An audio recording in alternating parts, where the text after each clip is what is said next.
ചവിട്ടിത്താഴ്ത്തി പാതാളത്തിലേക്ക് ഈ അസുരനെ വിടുന്നതിന് മുൻപ് ഒരാഗ്രഹം, വർഷത്തിലൊരിക്കൽ എനിക്ക് പാതാളത്തിൽ നിന്ന് വന്ന് എന്റെ പ്രജകളെ ഒന്ന് കണ്ടിട്ട് പോകണം.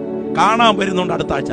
നമ്മളെല്ലാം സെറ്റ് കൊണ്ടുകൊടുത്ത് അത്തപ്പൂക്കളമിട്ട് ഇവനെ സ്വീകരിക്കാനിരിക്കണം. നമ്മുടെ പിതാക്കന്മാർക്ക് അക്ഷരം അറിയാത്തത് കൊണ്ടല്ല ഇതിനെയൊക്കെ നോന്ന് പറഞ്ഞത്.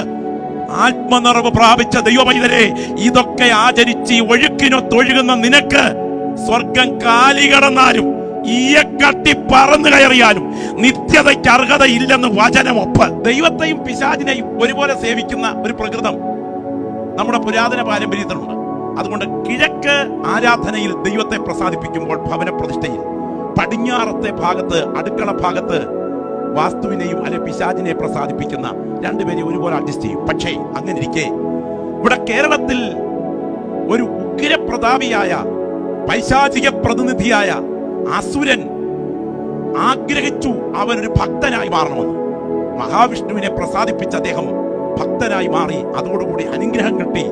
അങ്ങനെ കേരളത്തിന്റെ ഭരണം നടന്നുകൊണ്ടിരിക്കുന്ന സമയം കള്ളവുമില്ല, പുളിയുമില്ല, കള്ളത്തരങ്ങൾ ഒട്ടുമില്ല. സ്തോത്രം. അങ്ങനെ ഭരണം നടക്കുമ്പോ ഇദ്ദേഹത്തിനൊരു ആഗ്രഹം, 3 ലോകങ്ങളുടെയും അധികാരം കിട്ടണം. ആഗ്രഹം സാധിക്കാൻ പ്രത്യേകം ദൈവം കൊടുത്തൊരു അനുഗ്രഹം, 100 ബലികൾ അനുഷ്ഠിക്കണം. ഇതിൽ 99 ബലി അനുഷ്ഠിച്ചു. 100ാമത്തെ ബലിക്ക് സ്വർഗലോകത്തിന്റെ അധികാരം കൂടെ കേരളത്തിന്റെ ഭരണാധികാരിയായ മഹാബലി എന്ന അസുരന് കിട്ടുകയാണ്. കിട്ടാൻ പോകുമ്പോൾ ദേവരാഗത്തിന് ആപ്പാടെ ഒരു അങ്കലാപ്പ്. ഇദ്ദേഹത്തിന് ഇതുകൂടെ കിട്ടിക്കഴിഞ്ഞാൽ ഇദ്ദേഹത്തിന്റെ സ്വഭാവം ശരിക്കും അസുരഭാവമായതുകൊണ്ട് സ്വഭാവം മാറിയാൽ ആകെ പ്രശ്നമാകും. അതുകൊണ്ട് ദേവന്മാരെല്ലാം കൂടി മഹാദൈവത്തെ സമീപിച്ചിട്ട് പരിഹാരമാർഗം ആലോചിച്ചപ്പോൾ പറഞ്ഞു, അശുദ്ധനെ സംഹരിപ്പാനും വിശുദ്ധനെ നിലനിർത്താനും കാലക്രമത്തിൽ അവതാരമെടുക്കുന്നതിന്റെ ഭാഗമായി വാമനാവതാരം, വാമനൻ എന്ന് പറഞ്ഞാൽ നീളം കുറഞ്ഞവൻ, അവതാരം എടുത്തുകൊള്ളുക. അങ്ങനെ അവതാരത്തിൽ അവിടെ ചെന്നു. 100ാമത്തെ ബലി നടക്കുന്നതിന് മുമ്പ് 3 കാഴ്ചവട് ചോദിച്ചു. ആരോട്? അസുര രാജാവിനോട്, പിശാചി രാജാവിനോട്. ഒടുവിൽ 3ാമത്തെ കാഴ്ചവട് വെക്കാൻ സ്ഥലം വരുന്നതിന് തൊട്ടു മുമ്പ് ഉഗ്രരൂപത്തിലേക്ക് ഇദ്ദേഹം വളർന്നു.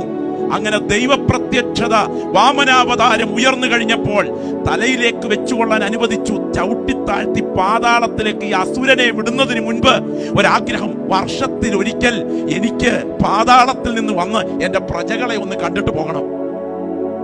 അപ്പോ അങ്ങനെ ഈ അസുരപ്രതിനിധിയായി പാതാളത്തിലേക്ക് പോയ ഈ പൈശാചിക മൂർത്തിയായി ഭാവം മാറിയ ഇദ്ദേഹം കാണാൻ വരുന്നുണ്ട് അടുത്ത ആഴ്ച. ദൈവത്തിന് സ്തോത്രം. നമ്മളെല്ലാം സെറ്റ് കൊണ്ടുകൊടുത്ത് അത്തപ്പൂക്കളമിട്ട് ഇവനെ സ്വീകരിക്കാനിരിക്കണം. എന്റെ മുൻപിലിരിക്കുന്ന ആത്മനിറവ് പ്രാപിച്ച ദൈവമക്കളെ ഞാൻ ചോദിക്കട്ടെ, നമ്മുടെ പിതാക്കന്മാർക്ക് അക്ഷരം അറിയാത്തത് കൊണ്ടല്ല ഇതിനെയൊക്കെ നോന്ന് പറഞ്ഞത്. അവർക്കറിയാം അന്യ ദൈവങ്ങളുടെ നാമങ്ങളെ നാവിന്മേൽ എടുത്താൽ അത് പാപമാണെങ്കിൽ. സൂര്യൻ കിഴക്ക് നിന്ന് മഹിമയോടെ ഉദിക്കുമ്പോൾ ഞാൻ എന്റെ കയ്യെ ചുംബിച്ചിട്ടുണ്ടെങ്കിൽ അത് ന്യായാധിപന്മാർ ശിക്ഷിക്കേണ്ട ശിക്ഷയാകുന്നു. അതുകൊണ്ട് ഞാൻ ഉയരത്തിൽ വസിക്കുന്ന ദൈവത്തെ നിഷേധിച്ചു എന്ന് വരുമല്ലോ എന്ന് ഭക്തനായ ഇയ്യോബ് പറഞ്ഞെങ്കിൽ, ആത്മനിറവ് പ്രാപിച്ച ദൈവമൈതലേ, ഇതൊക്കെ ആചരിച്ച് ഒഴുക്കിനൊത്തൊഴുകുന്ന നിനക്ക് സ്വർഗം കാലി കടന്നാലും ഈയക്കട്ടി പറന്നു കയറിയാലും നിത്യതയ്ക്ക് അർഹതയില്ലെന്ന് വചനമൊപ്പ്.